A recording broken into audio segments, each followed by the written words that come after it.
Our Daddy ran them boys here at RCW. It's here for the end of the year, and we caught up with a vet of all vets, the freak, the Floydster, Pretty Boy Floyd. Thank you. Thank you. Okay, now I know about you, but some of our viewers might not know about you. Right. How long have you been in this business? I've been in this business going on 29 years.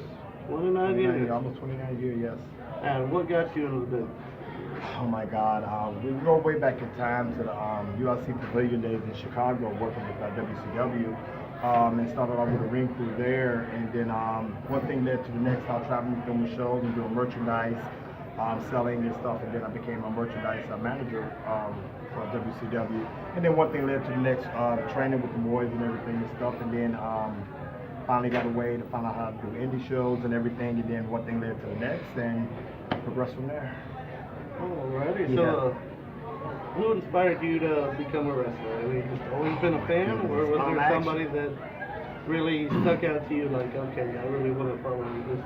That's a very good question. I want to pretty much say I got my idea back in the day on Saturday Night Main Event, Jesse the Body Ventura. He came out with, always with the boys and the glasses, some wild hat, and his voice, let me tell you something, this is here. I am Jesse the Body, and I looked and I analyzed this man. I'm just like, at WrestleMania. Yeah, he was real good, and his costumes was good. So I took his look, Jesse the Body with the boys and the hats and everything and stuff like that, and I had just thought about how I'm going to do this with my name and character and stuff. So then, right, like I said, was doing stuff with WCW, I never would forget, they always asked us questions, like what's your name is going to be, in the business and stuff, so we all had to think about it.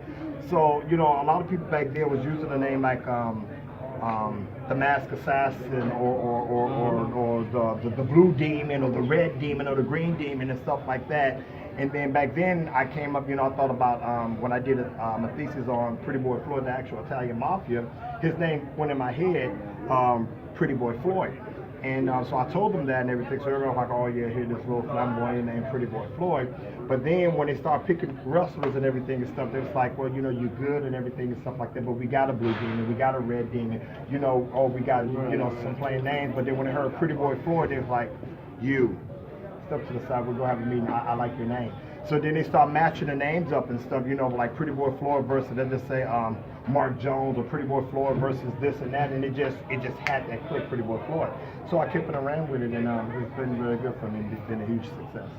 So what would your advice be to any other aspiring wrestlers out there wanting to get we go right back in time.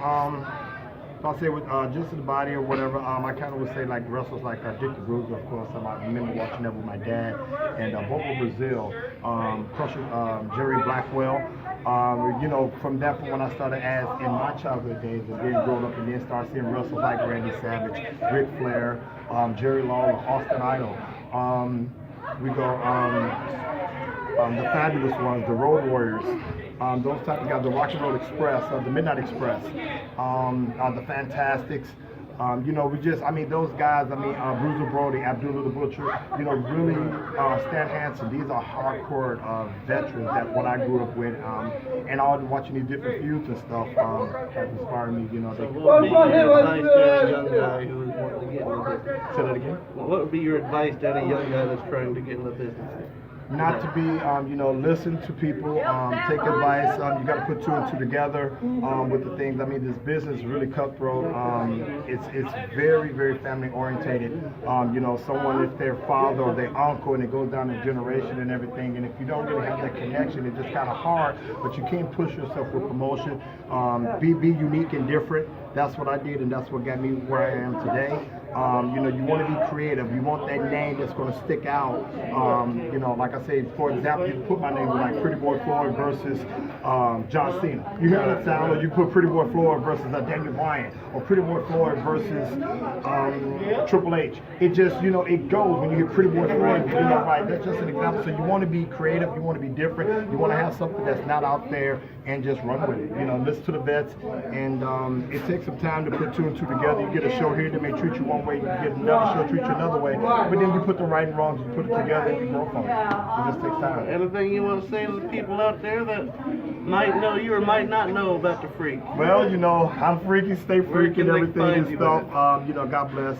you guys, as Hogan said, say your prayers and eat your vitamins. That's a very strong catchphrase, but it have a lot of influence on our lives. And do your work, do what's right in life, and stay blessed.